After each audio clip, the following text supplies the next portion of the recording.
attracting international interests. Are you aware that the US Safe House Foreign Affairs Committee has urged the USA government to take Americans home for treatment and not dump them in foreign countries? We join the people of Kenya, the health professionals, in saying no to this Ebola facility in Nanyuki or elsewhere within the territory of the Republic of Kenya. Kenyans' interest must come first, Mr. President. On the second issue, like all other Kenyans, we are greatly alarmed by the targeted, well-oiled ethnic profiling of the people of the Mount Kenya community. This leaves us with no choice but to tell the people that they are under siege from the man they voted for as president, Mr. William Ruto. Apart from denying them development, maiming and killing their children, issuing shoot-to-kill orders, the president has now orchestrated a 41 versus 1 narrative to sever the people of the Mount Kenya region. In particular, the Kikuyu, Embu, Meru, and Tharaka communities. From the outset, we want it to be publicly known that any violence, destruction of property, and loss of life in Mount Kenya region is state-sponsored. The chief financier of this scheme is the Cabinet Secretary for Interior, Mr. Kipchumba Murkomen, and the PS for Interior, Mr. Raymond Omolo, while the executor is one Mr. Moses Kuria. We want to remind Mr. William Ruto a simple story of the former president of Liberia, Mr. Charles Taylor. He is still serving a 50-year jail term in a British prison following his involvement in civil war in Sierra Leone for crimes against humanity, including murder, rape, among others. To Mr. Moses Kuria, Mr. Kipchumba Murkomen, Mr. Omar Hassan, Mr. Raymond Omolo, be reminded of Rwanda's Felicien Kabuga. Kenyans have not forgotten the 2007-2008 post-election violence. Mr. William Ruto, the then Eldoret North MP, crafted a 41 versus 1 narrative to isolate the people of the Mount Kenya region. We remember that over 1,300 Kenyans lost their lives. Hundreds of thousands of Kenyans lost their property and homes. Some Kenyans are still in IDP camps 20 years later. Mr. William Ruto and the UDA Secretary General, Mr. Omar Hassan, a notorious hate monger and tribal terrorists, have a better story to tell.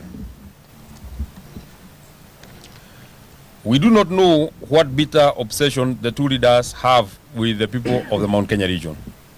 20 years later, we know that Mr. William Ruto is more vicious, is more bold, is more brutal, is more bitter, is less caring, is too bloodthirsty, is well networked, is more resourced, is better experienced to cause electoral violence and state-sponsored violence and terrorism.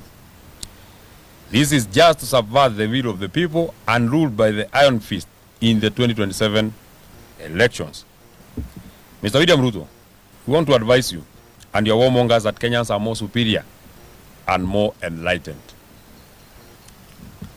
The world is more alert, and ICC is closer to you than ever before.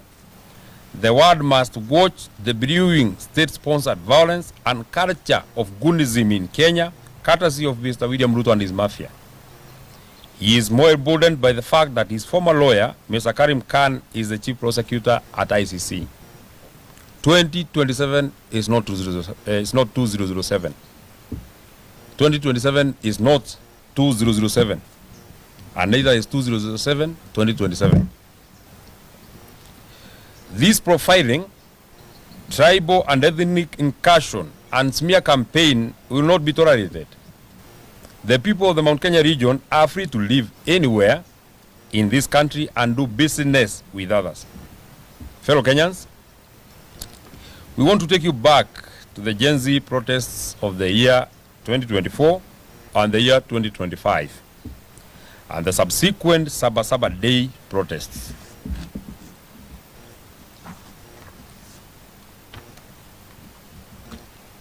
Hundreds of our young people were killed by this regime. We have buried some and others have never been seen. We have not forgotten. Other young people were pushed through the courts of law under terrorism charges, but they were later released because these were trumped up charges by the government of Mr. William Ruto. We know that the peaceful protests in the Mount Kenya region specifically were infiltrated by state-sponsored militia under police protection.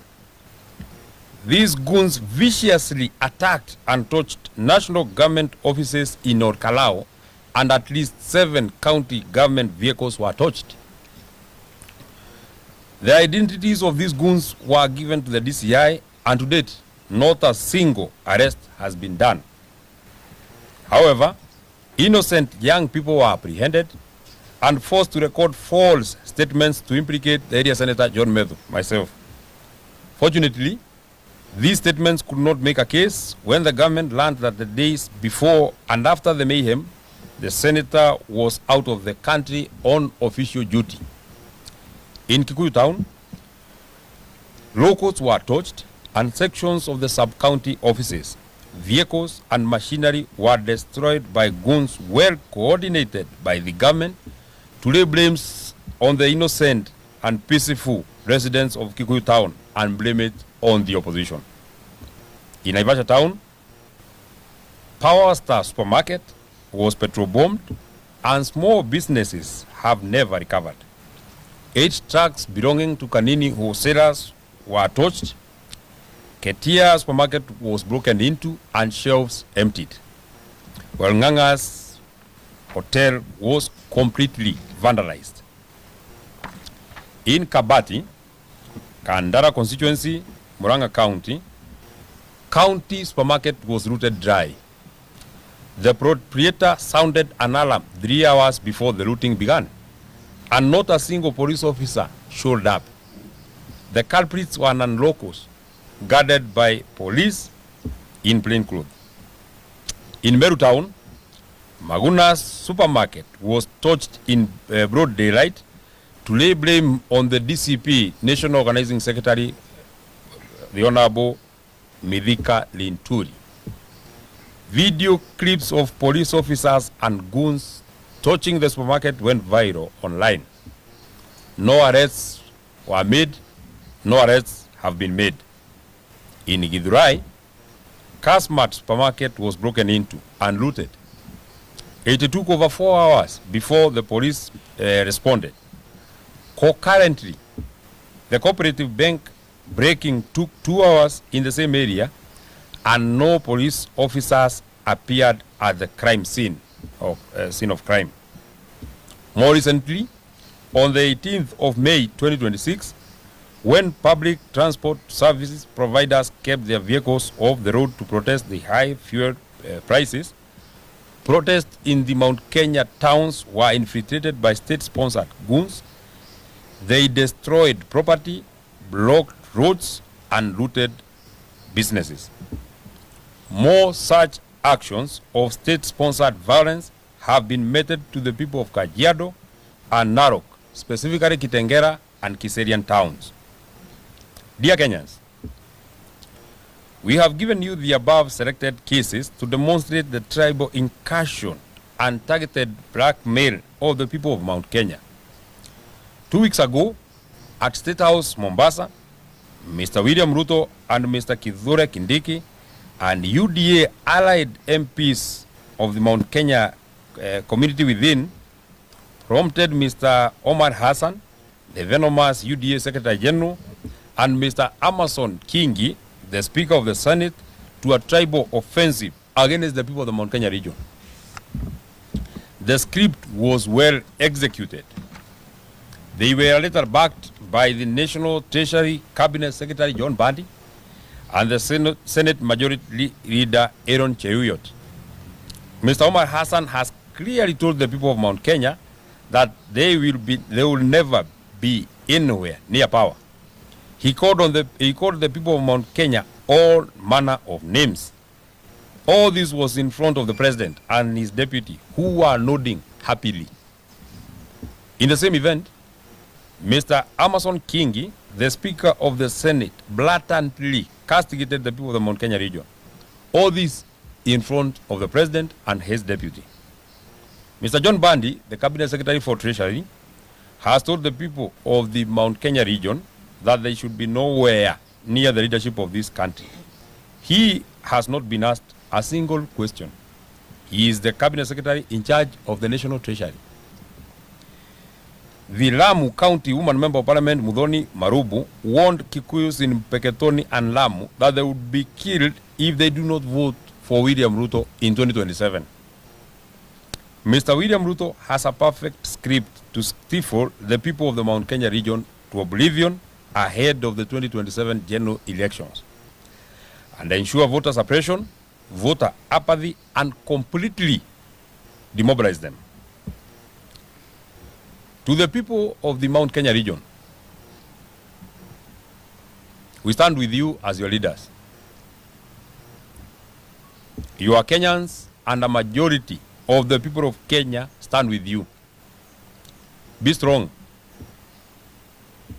We remind you that you are still the sons and daughters of Mau Mau. Since the government of Mr. William Ruto will not protect your businesses and your properties, you must invest in private security and secure your properties. Know your neighbor and keep watch. Ahead of the anticipated June 2026 Gen Z anniversary and the Finance Bill 2026 anticipated protest, we have received credible intelligence that Mr. William Ruto, through Mr. Kipchumba Murkomen, Mr. Raymond Omoro, and Mr. Moses Kuria, are planning to destroy businesses and property belonging to the people of the Mount Kenya region. Do not allow people not from your locality to protest and destroy property and your businesses. Remain peaceful and protect your towns and villages. Fellow Kenyans, we further heard that the UDA allied MPs from the Mount Kenya region were trying to shout at Omar Hassan, the UDA Secretary General, to resign. In fact, they gave him 48 hours to resign. It is now over 350 hours. Vote out if you're men. Vote out if you're women enough. Why haven't you called on Amason Kingi, John Bandi, Kithure Kindiki, and William Ruto to resign? We are not fools, and we are not your children. You are our colleagues, and we know you well. Further, we know that you are in the William Ruto script to split the mountain and introduce new wheelbarrow parties. We are waiting for you to bolt out of UDA. Bring that wheelbarrow in whichever color. Some of your friends have been trying, and the dream hasn't taken off yet. Where were you when William Ruto killed hundreds of Gen Zs? Where were you when goons were wreaking havoc on our people? Where were you when Ruto unleashed goons on the people of Kenya? Where were you when Gikomba Market, Wakulima traders, Githurai and Roysambu traders were being harassed by Mr. William Ruto? Where were you when night demolitions were being carried out by Mr. William Ruto on the said markets? Where were you when children and women were attacked in churches in Wetima, Kariombangi, and Mweki? Had you lost your senses and you have found them now? Fellow Kenyans, the attacks sanctioned by Mr. William Ruto, Mr. Kipchumba Murkomen, Mr. Raymond Omolo, and executed by Mr. Moses Kuria and Mount Kenya, William Ruto allied MPs are being wheeled and carried out by the foreign police officers who have attacked women, and children in Wetima and Mweki churches who have since been promoted to higher ranks. We have them in their names. We also have their service numbers. The team leader for the Nairobi Sierra Group is Mr. Major Nicholas Mwachovi. The other members of the group are Corporal John Maina, Corporal Vincent Maronga, Peter Matu, Owen Kagia, David Uchieng, Eric Obiero, Jeff Mutweri, Jackson Kioko, Kefa Okuoyo. Finally, we want to urge the people of Kenya to remain vigilant. Your life is in your hands. Do not expect William Ruto to take care of your security when he cannot even secure himself. His mind is full of violence. That is the end of our statement. Thank you very much. Asanteni sana. It is very comprehensive. You need not to ask questions. Asanteni sana.